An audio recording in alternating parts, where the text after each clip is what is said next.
September was a much better month for Ipswich Town, so much so that Kieran McKenna has gone and won himself the Manager of the Month. Here's how he done it.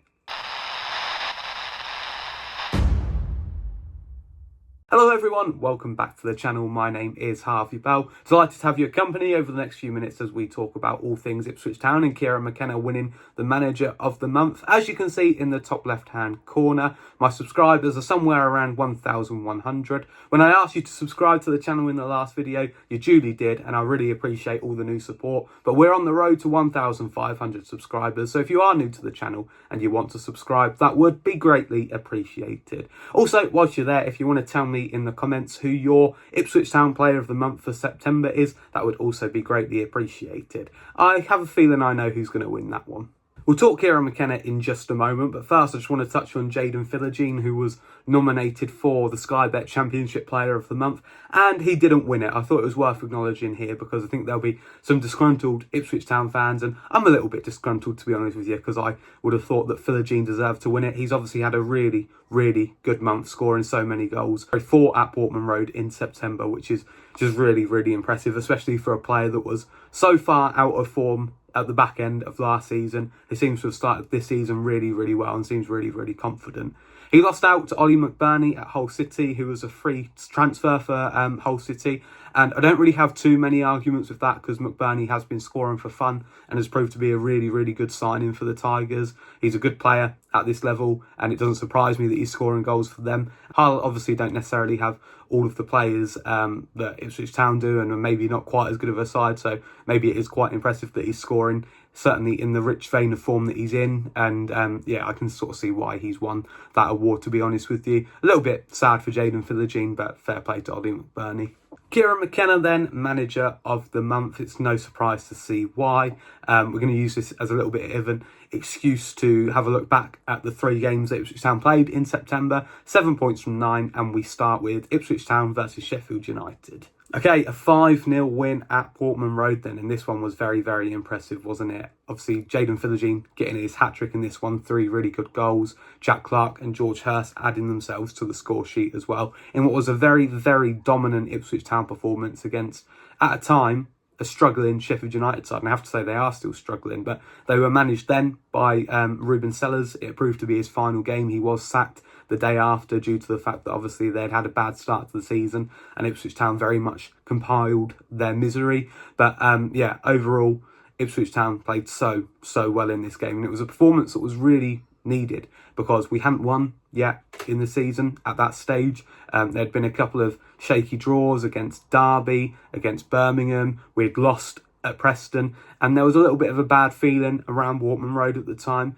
Maybe the new signings hadn't got themselves up to scratch quite as quickly as people had hoped, and this result went a long way to sort of endearing the new crop of players to the Ipswich Town fans. And I sort of think to myself, when I think about times last year and the season before, and even the season before that, when the old group of players, there were so many moments for them to connect with the fans. And up until that Sheffield United game, Ipswich hadn't really had that with the new set of players, you know, and that was a really important night because it sort of announced the arrival of players like Azor Matasiwa in the team. Obviously, Jack Clark and Jaden Philogene had a difficult first season last year, but getting themselves on the score sheet really went a long way to making themselves a lot more popular. Even players like Sammy Schmodix in that game running himself into the ground. That was a really important night in terms of morale, but also with the connection between the fan base and the squad as well. Off the back of the international break too, and you know, Kieran McKenna obviously did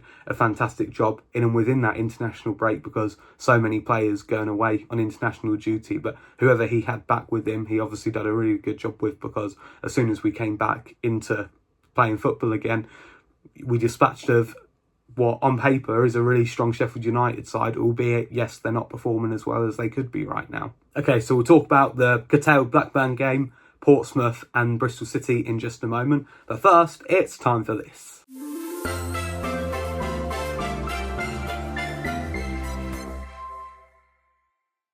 It is Guess Blue, that time of the video where I give you 3 words and you tell me in the comment section which former Ipswich Town player I'm talking about. And I've got a feeling that most of you are going to get this one. So today's 3 words are Kosovo, Turkey and tequila.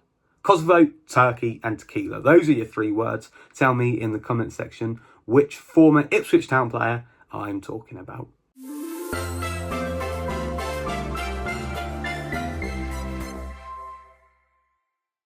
Okay, so next on the September agenda was Blackburn away, and we won't talk about this one too much because obviously, technically speaking, it didn't happen. And luckily it didn't, because we were losing 1-0 in the 80th minute when the game was called off for a waterlogged pitch. Who knows what would have happened in that last 10 minutes, but ultimately I'm sure we'll talk about that in length as and when that comes around. But for now, it just didn't happen. That did mean, though, when it came to Ipswich Town versus Portsmouth, that Ipswich were technically coming into it off the back of a 5-0 win against Sheffield United. And of course, that meant that confidence was very, very high. And I think the feeling amongst the fan base at the time going into that ground was the fact that because we had beaten Sheffield United so comfortably and confidence was slowly growing, that we were going to dispatch of Portsmouth quite easily. And unfortunately, that didn't really happen. We did win the game, but probably not quite as comfortably as a lot of people would hope. And I should precurse that by saying I would win every game uncomfortably this season. I'm not complaining one bit at all. But Portsmouth, to be fair to themselves, were quite a good team. I thought they were a solid championship outfit. I don't think they're going to cause too many problems at the top end of the division this season, but also I don't think they're going to find themselves in a relegation battle either. I thought they was as solid of a championship side as you're going to come against, and Ipswich did a pretty good job on them, to be fair. Obviously, Jaden Philogene getting himself a goal, George Hurst two players that have scored a lot in September and doing the business really at the top end of the pitch at the moment. I think there was certainly after half time chances for Ipswich Town to get themselves even further forward. I remember Ivan Athon hitting the post as well.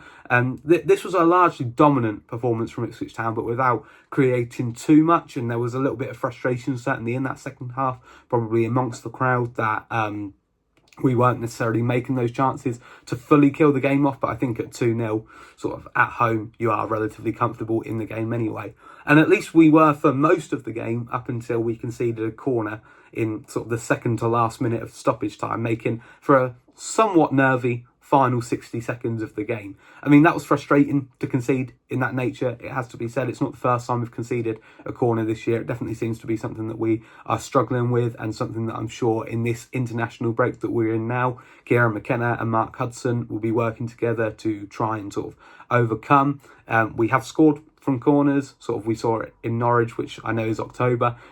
We scored, obviously, Cedric Kipri, but then we did concede from a corner as well. So obviously those set pieces are something that are being worked on at the minute. It's definitely a work in progress, but frustrating to concede in that manner against Portsmouth. Otherwise we would have been talking about 2 home clean sheets, which I must say, Alex Palmer, he hasn't kept many clean sheets, and the one against Sheffield United would have been a massive confidence boost for him. And I'm sure he was as frustrated as anybody else inside Portman Road against Portsmouth to not be able to keep his second of the season. But nevertheless, 3 points and sort of 2 wins from 2 in that block of fixtures since that international break and in September. So there wasn't much to complain about at all.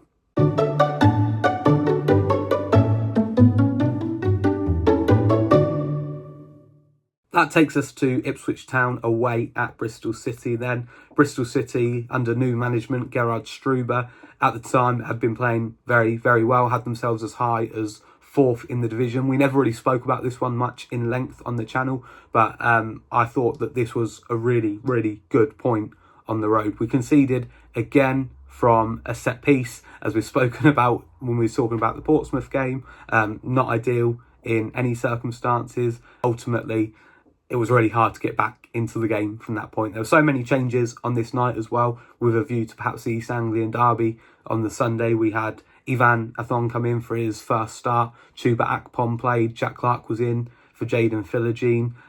Jacob Greaves came back in for Cedric Kipri. Marcelino Nunes as well. And then Casey McAteer was playing instead of Sindre Valiageli. So sort of 6 changes from the side that beat Portsmouth, and lots of change from the side that beat Sheffield United, which was certainly a brave call from Kieran McKenna. But ultimately, these players have come to play football, and everybody needs minutes in the team. And it was a good opportunity for some of these players to try and sort of establish themselves in the first team. And I don't really think anybody made too much of a massive impression that game. I think there was, a little bit of a lack of chemistry just amongst the team, because there were so many changes, and a lot of those changes were new players, and that's not a criticism in any sense, but you know, it's always going to be difficult when you change so many players. But we did win a penalty back, Chuba Akpom, and I've said it before, I'll say it again, I'm not complaining, but yeah, I'm not sure if it was a penalty. I'd have probably, you know, been frustrated if it was the other way around. But Jack Clark did score it, and we finished, obviously, that game 1-1, which I thought was a fairly solid point away from home, as I say, against an informed Bristol City. So overall, I think September was quite a good month for Ipswich Town, 7 points from 9. And it does seem to be that we are growing in form at the minute, and growing in form means that you tend to grow in confidence. And what I like to think about the Portsmouth game, and even probably the Bristol City game to an extent, is Ipswich Town never really got themselves out of second gear.